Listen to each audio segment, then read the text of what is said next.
हर सुबह करोड़ों इंडियंस अपने दिन की शुरुआत इसी चाय से करते हैं। उस्ताद, अरे हुजूर बात आज बोलिए। हम इसे अपनी आदत, अपना कल्चर, अपनी परंपरा का हिस्सा मानते हैं। बट जो ये चाय है, इसकी अपनी एक कहानी है।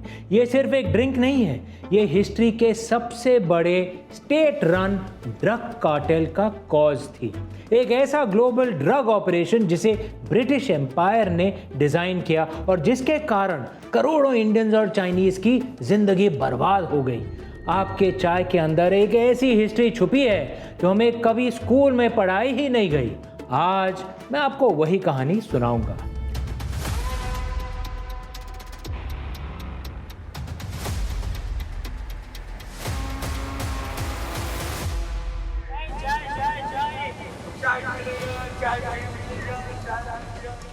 इसके पहले एक बात बता दूं, मुझे कॉफ़ी पसंद है तो मैं ये चाय नहीं पीने वाला, लेकिन मेरी धर्म पत्नी को चाय बहुत पसंद है और हर हस्बैंड की तरह मैं भी अपनी बीवी से डरता हूं। तो मैं चाय की आलोचना नहीं कर रहा, मैं क्लियर कर दूं, उस ड्रग कार्टेल की आलोचना कर रहा हूं जिसकी शुरुआत चाय से हुई।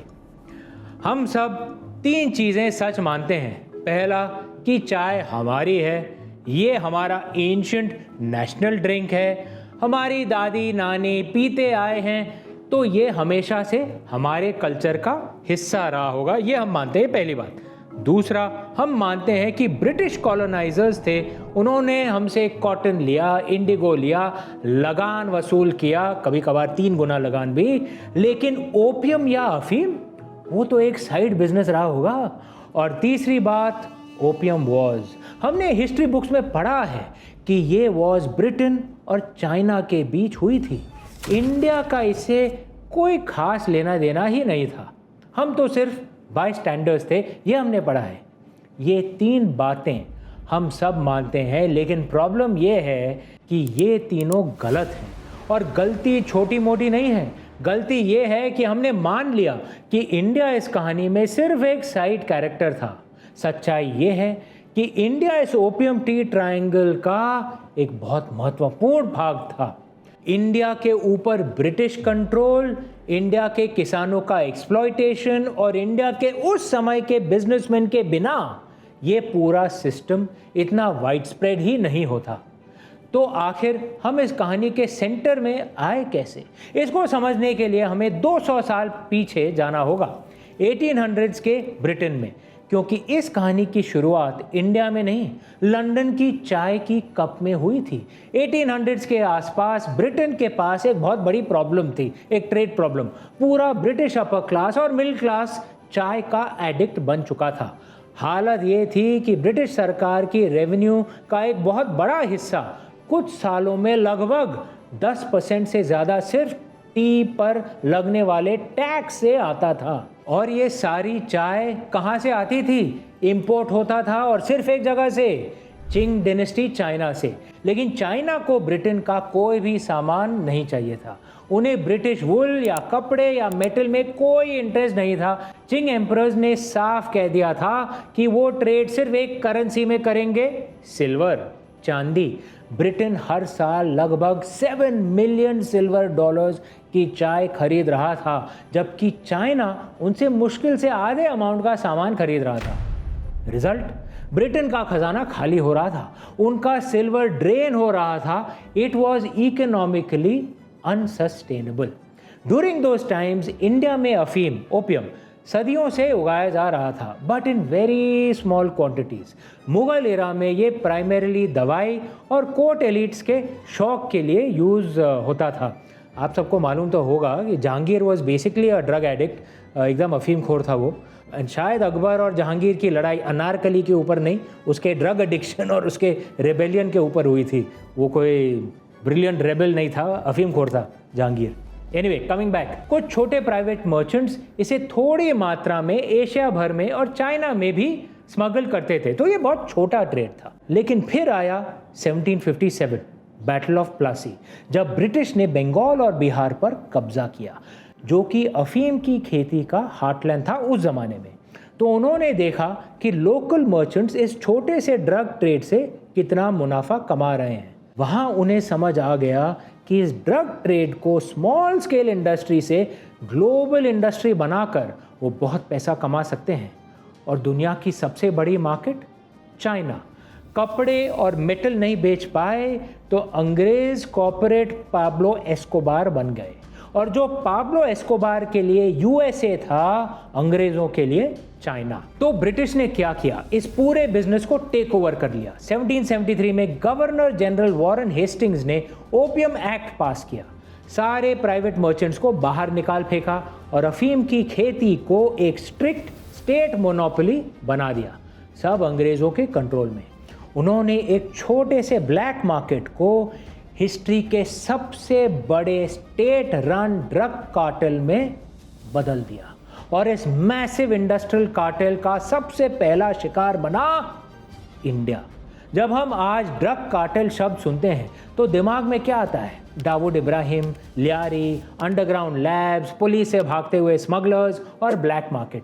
लेकिन इस ब्रिटिश कार्टेल में ऐसा कुछ छिपा हुआ नहीं था। ये सब खुलेआम एक ब्यूरोक्रेटिक सिस्टम के अंडर चल रहा था, और इसका सबसे बड़ा प्रूफ है गाजीपुर और पटना की ओपियम फैक्ट्रीज। 1820 में गाजीपुर में एक मैसिव फैक्ट्री बनाई गई। 1880s तक आते आते ये फैक्ट्री हर साल लगभग 1850 टन्स अफीम प्रोड्यूस कर रही थी। उधर पटना की फैक्ट्री मिड 1800s में हर साल 13 मिलियन पाउंड्स ओपियम प्रोसेस कर रही थी। Famous British writer Rudyard Kipling ने 1888 में गाजीपुर फैक्ट्री विजिट किया और इस जगह को नाम दिया था दी ओपियम मिंट।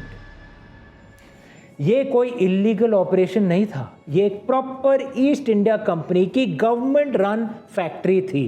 रिसीट्स थे, क्वालिटी इंस्पेक्टर्स थे, ऑडिटर्स थे, हजारों इंडियन वर्कर्स जिनमें औरतें, बच्चे भी शामिल थे। दिन भर अफीम को स्टैंडर्डाइज करके चेस्ट में गवर्नमेंट सील के साथ पैक कर रहे थे, और ब्रिटिश फाइल्स में इसको नाम दे दिया गया था रेवेन्यू। लेकिन इन फैक्ट्रीज तक ये अफीम पहुंचता कैसे था? आपको लगता होगा कि एक इंडियन फार्मर शौक से अफीम उगाते होंगे क्योंकि उन्हें अच्छे पैसे मिलते होंगे। रियलिटी इसके बिल्कुल ऑपोजिट थी। ब्रिटिश सिस्टम ने बिहार, बंगाल और यूनाइटेड प्रोविंसेस के लगभग 1 मिलियन किसान परिवारों को अफीम उगाने पर मजबूर कर दिया। उन्होंने एक सिस्टम बनाया जिसे दड़नी कहते थे। किसानों को एडवांस में थोड़ा सा कैश दिया जाता था और एक कॉन्ट्रैक्ट पर साइन करवाया जाता था कि उन्हें अपनी सबसे बेस्ट ज़मीन पर फूड क्रॉप्स की जगह सिर्फ पॉपी यानी अफीम उगाना है। यानी गेहूं और चावल नहीं, सिर्फ अफीम उगाओ। और वो बेचारे फार्मर ये अफीम सिर्फ ब्रिटिश स्टेट को बेच सकते हैं, ये कॉन्ट्रैक्ट में था, और वो भी मार्केट रेट से बहुत कम दाम पर।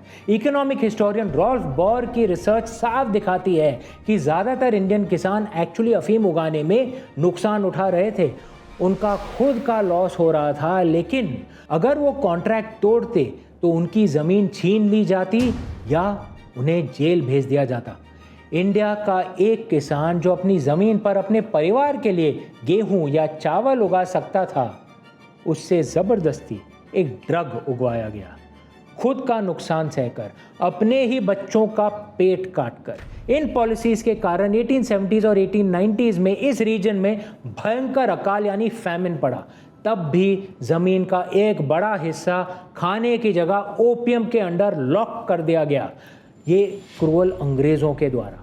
कॉलोनियल स्टेट के लिए उनका ओपियम कोटा किसानों की भूख और उनके बच्चों की मौत से ज़्यादा ज़रूरी था। किसान ने अफीम उगाया, फैक्ट्री ने उसे पैक किया और फिर उसे बक्से में पैक करके कलकत्ता भेज देते ऑक्शन के लिए। लेकिन कलकत्ता से ये अफीम चाइना कैसे भेजते? क्योंकि चिंग डिनेस्टी के ड्वागोंग एम्परर ने तो ओपियम पर स्ट्रिक्ट बैन लगा रखा था। वहाँ से शुरू होता है इस स्टेट रन कार्टेल का तीसरा और सबसे बड़ा ऑपरेशन, दुनिया का सबसे बड़ा स्मगलिंग नेटवर्क। ब्रिटिश गवर्नमेंट ने एक बहुत चालाक लूपहोल निकाला। ब्रिटिश ईस्ट इंडिया कंपनी खुद डायरेक्टली अपने जहाज़ों पर अफीम चाइना नहीं ले जाती थी। उसने एक मैकेनिज्म बनाया। वो कलकत्ता और बॉम्बे में मैसिव ऑक्शंस होस्ट करती थी। और यहीं पर इस कहानी में एक ऐसी सच्चाई सामने आती है जो हमें थोड़ी चुभेगी। हम हिस्ट्री को हमेशा एक आसान चश्मे से देखना चाहते हैं, जहाँ कॉलोनियल सिस्टम में अंग्रेज़ हमेशा विलन्स थे और हम सिर्फ ऑप्रेस्ड विक्टिम्स। लेकिन सच्चाई को वाइट वॉश नहीं किया जा सकता। इन ऑक्शंस में ये अफीम खरीदने वाले, जहाज़ फाइनेंस करने वाले और इस नार्को ट्रेड से मैसिव प्रॉफिट कमाने वाले सिर्फ अंग्रेज़ नहीं थे, इंडिया के कुछ सबसे बड़े बिजनेसमैन भी थे। दुख की बात है, उन्होंने अफीम उगाई नहीं, उन्होंने इसका शिपिंग और फाइनेंसिंग कंट्रोल किया। बॉम्बे के एक बहुत प्रोमिनेंट मर्चेंट थे सर जमशेद जी जीजी बॉय। उनके पास अपने खुद के फास्ट शिप्स थे और उन्होंने विलियम जार्डीन नाम के एक ब्रिटिश मर्चेंट के साथ मिलकर इस अफीम को चाइना तक स्मगल करने का एक मैसिव बिजनेस बनाया। उनकी इस वेल्थ के लिए क्वीन विक्टोरिया ने उन्हें 1857 में पहला इंडियन बैरोनेट बनाया। इसी तरह डेविड ससून एंड कंपनी, जो एक बगदादी जूइश फैमिली थी, उन्होंने बॉम्बे से ऑपरेट करते हुए 1870s तक इंडिया चाइना ओपियम ट्रेड का लगभग 70% हिस्सा अकेले कंट्रोल कर लिया था। और इनके अलावा भी कई प्रोमिनेंट बॉम्बे इंडस्ट्रियल फैमिलीज, उस समय के बॉम्बे इंडस्ट्रियल फैमिलीज, इस ट्रेड को ओपनली फाइनेंस कर रहे थे। इन मर्चेंट्स का काम था अफीम को लोड करना और मेनलैंड चाइना से ठीक बाहर लिंटन आइलैंड नाम के एक ऑफशोर बेस पर एंकर डालना। वहाँ से छोटे और फास्ट चाइनीज स्मगलिंग बोट्स, जिन्हें फास्ट क्रैब्स या स्क्रैम्बलिंग ड्रैगन्स कहा जाता था, वो इस अफीम को चोरी छिपे मेनलैंड चाइना के अंदर ले जाते थे। लोकल करप्ट ऑफिशियल्स को ब्राइब किया जाता था, यानी कुछ इंडियन बिजनेसमैन और कुछ चाइनीज बिजनेसमैन ने अपने अपने देश को बर्बाद करके बहुत पैसा कमाया। 1830s तक आते आते हर साल लगभग 40,000 चेस्ट अफीम चाइना में स्मगल की जा रही थी। मिलियंस ऑफ चाइनीज लोग इस ड्रग के एडिक्ट बन गए। फेमस ऑथर अमिताभ घोष ने अपनी किताब स्मोक एंड एशेज में इस पूरे सिस्टम के लिए एक बिल्कुल परफेक्ट टर्म यूज किया। दुनिया का सबसे पहला नार्को स्टेट था ब्रिटिश एम्पायर। जरा इस बात की रियलिटी को समझिए। जब चाइना पूरा इस जहर से बर्बाद हो रहा था और इंडिया के किसान अपने जमीन पर भूखे मर रहे थे, तब बॉम्बे और ग्वांगडोंग आसमान छू रहे थे। आज का बॉम्बे शहर, मुंबई शहर, उस जमाने का बॉम्बे, उसकी early industries, famous universities, iconic hospitals, उन सब की नींव उस कैपिटल से खड़ी हुई थी जो इस नार्को ट्रेड से निकला था।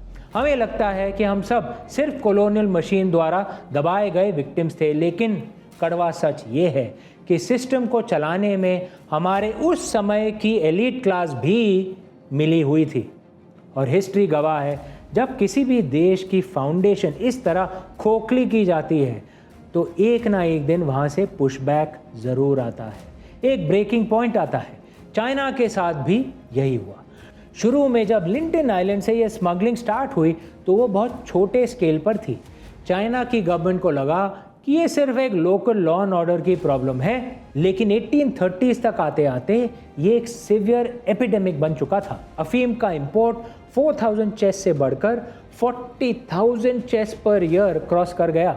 चाइना के लाखों लोग, जिनमें उनके सोल्जर्स, गवर्नमेंट ऑफिशियल्स और आम जनता शामिल थी, इस ड्रग के पूरी तरह एडिक्ट हो गए थे।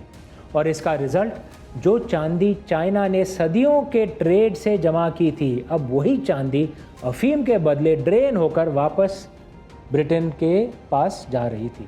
चाइना का खजाना पूरी तरह खाली होने लगा था। जब यह खबर चिंग डायनेस्टी के ड्वाग्वांग एम्परर तक पहुंची तो बीजिंग में पैनिक मच गई। उन्हें समझ आ गया कि एक फॉरेन पावर उनके देश की इकोनॉमी और उनकी सोसाइटी दोनों को ख़त्म कर रहा है। उन्हें इस ड्रग कार्टेल को तोड़ना था। इसलिए 1839 में एम्परर ने आखिरकार एक सख्त कदम उठाया।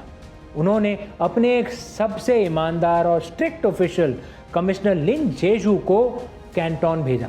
लिन ने कैंटोन आते ही फॉरेन मर्चेंट्स के सप्लाई लाइन को ब्लॉक कर दिया और लगभग 20,000 चेस्ट यानी 1,000 टन से ज़्यादा ब्रिटिश ओपियम जब्त करके पब्लिकली जला दिया।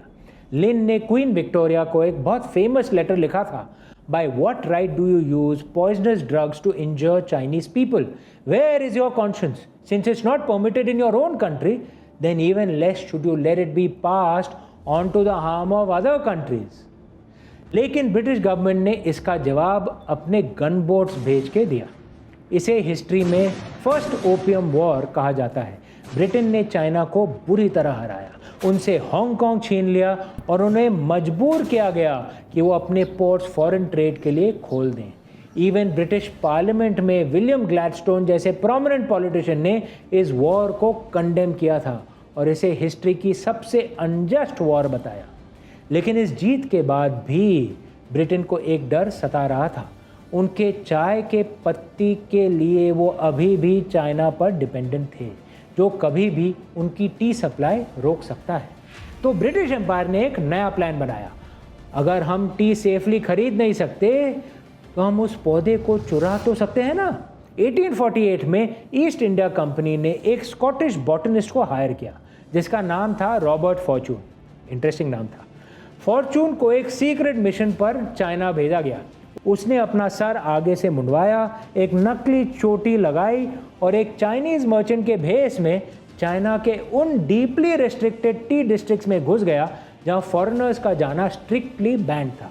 उसने वहां से उस समय की दुनिया की सबसे कीमती एग्रीकल्चरल प्रॉपर्टी कमेलिया सिनेंसिस यानी चाय के पौधे, उसके बीज और यहाँ तक कि कुछ एक्सपीरियंस चाइनीज टी वर्कर्स को चोरी छिपे स्मगल किया और उन्हें सेफली इंडिया में कलकत्ता लाया। इसे आज हिस्ट्री का सबसे बड़ा और सबसे successful case of industrial espionage माना जाता है। ये चुराए हुए पौधे इंडिया लाए गए और असम, दार्जिलिंग, नीलगिरीज में इनका प्लांटेशन शुरू कर दिया। 1900s तक आते आते इंडिया और सेलोन यानी श्रीलंका मिलकर ब्रिटेन की टी डिमांड का आधे से ज़्यादा हिस्सा सप्लाई कर रहे थे। चाइना, जिस देश ने 4000 साल तक टी ग्रो की थी, उसको उसी के मार्केट से पूरी तरह बाहर निकाल दिया। अब ब्रिटेन के पास अपनी खुद की टी सप्लाई थी, वो भी इंडियन ज़मीन पर जो उनके कंट्रोल में थी। लेकिन इस सक्सेस ने एक नई प्रॉब्लम खड़ी कर दी और उस प्रॉब्लम ने हिस्ट्री में पहली बार चाय को एक आम हिंदुस्तानी के घर के अंदर पहुंचा दिया। वो कैसे? सबसे बड़ा सवाल ये है, अगर चाय हिस्टोरिकली इंडियन की थी ही नहीं तो ये हमारे घरों के अंदर, हमारे कल्चर में इतनी डीपली आई कैसे? 1900s तक इंडिया में चाय प्राइमरीली सिर्फ अंग्रेज और कुछ एलीट इंडियंस पीते थे। आम हिंदुस्तानी चाय नहीं पीता था। लेकिन असम और दार्जिलिंग में एक प्रॉब्लम शुरू हो गया। वहाँ इतनी ज़्यादा चाय उगाई जा रही थी कि ब्रिटिश मार्केट सैचुरेट हो गया। उनके पास मैसिव सरप्लस था, प्रोडक्शन ज़्यादा थी और ख़रीदार कम। तो उन्होंने एक नए मार्केट की तरफ देखा, एक ऐसा मार्केट जिसे उन्होंने अभी तक टैप नहीं किया था। कौन था वो मार्केट? हम लोग। 1903 में इंडियन टी एसोसिएशन ने एक प्रॉपर कोऑर्डिनेटेड मार्केटिंग कैंपेन शुरू की। इसे आप हिस्ट्री की सबसे सक्सेसफुल एडवर्टाइजिंग कैंपेन कह सकते हैं। उन्होंने रेलवे स्टेशंस पर मुफ्त में चाय बांटनी शुरू की, टेक्सटाइल मिल्स और फैक्ट्रीज में मजदूरों के लिए नया कॉन्सेप्ट इंट्रोड्यूस किया, tea breaks. British sales women को स्पेशली घर घर भेजा गया ताकि इंडियन हाउसवाइफ्स को सिखा सकें कि चाय के पत्तों को उबाल कर कैसे पीना है। हालांकि इंडियंस ने उनकी प्लेन ब्लैक टी रिजेक्ट कर दी है, एकदम गंदा टेस्ट है उसका, लेकिन हमने उसमें ढेर सारा दूध, चीनी और अपने मसाले डाल दिए और मसाला चाय इन्वेंट कर लिया। लेकिन एंड रिजल्ट क्या था? 1950s तक आते आते ये कॉलोनियल प्रोडक्ट इंडिया का नेशनल ड्रिंक बन चुका था। हम सोचते हैं ये चाय तो हमारी है और हमेशा से हमारी ही है, लेकिन चाय प्राइमरीली सिर्फ एक 180 साल पुरानी आदत है और वो आदत ब्रिटिश ने डिलिबरेटली सीड की थी, सिर्फ अपने सरप्लस माल बेचने के लिए। अब एक बार इस पूरी कहानी को ध्यान से देखिए। ये एक बिल्कुल परफेक्ट सर्कल बनाती है। ब्रिटिश लोगों को चाय पीनी थी और उनका सिल्वर चाइना जा रहा था, तो चाइना को ओपियम फोर्सिबली बेचा और हमारे किसानों से ज़बरदस्ती अफीम उगवाई। और जब चाइना से टी प्लांट चुरा लिया तो धीरे धीरे ओपियम ट्रेड भी ख़त्म हो गया। आप अंदाज़ा लगा सकते हैं ऐसा क्यों हुआ। और कुछ सालों बाद जब चाय का वो प्रोडक्शन हुआ तो उसी इंडियन किसान के पोते को अंग्रेज़ों ने वही चाय बेची। यही वो फुल सर्कल है। उस कॉलोनियल ड्रग कार्टेल की शुरुआत भी हमारे किसान के खून और पसीने से हुई थी और उस कार्टेल के आखिरी कस्टमर भी हम ही थे। तो अगली बार जब आप सुबह चाय बना रहे हो या पी रहे हो तो इस पर कुछ सेकंड ज़रूर सोचिए। ये सिर्फ एक ड्रिंक नहीं है, ये हिस्ट्री का एक लिविंग आर्टिफैक्ट है, एक पूरी चाइनीज सिविलाइजेशन का दर्द है, असम और दार्जिलिंग के लेबरर्स की मेहनत है और हाँ, इसमें हमारे अपने उस समय की इंडियन एलीट क्लास और उस समय की चाइनी एलीट क्लास की वो वेल्थ भी जुड़ी है जिसने हमारे आज के मॉडर्न शहरों की नींव रखी। ये सब ब्रिटिश कॉलोनियल राज की बदौलत। ये हिस्ट्री हमें स्कूल में कभी इस पूरी तरह से पढ़ाई ही नहीं गई। इसका मतलब ये नहीं कि आप कल से चाय पीना छोड़ दें, बिल्कुल नहीं। इसका मतलब सिर्फ इतना है कि जब हम अपने पास्ट को बिल्कुल सच्चाई और बिना किसी वाइट वॉश के देखते हैं तभी हम अपने आज को समझ पाते हैं। आपके चाय के इस कप के अंदर एक पूरी कॉम्प्लेक्स हिस्ट्री और एक पूरी दुनिया छुपी है, बस देखने वाले आँख चाहिए। आप क्या सोचते हैं? कमेंट करिए नीचे।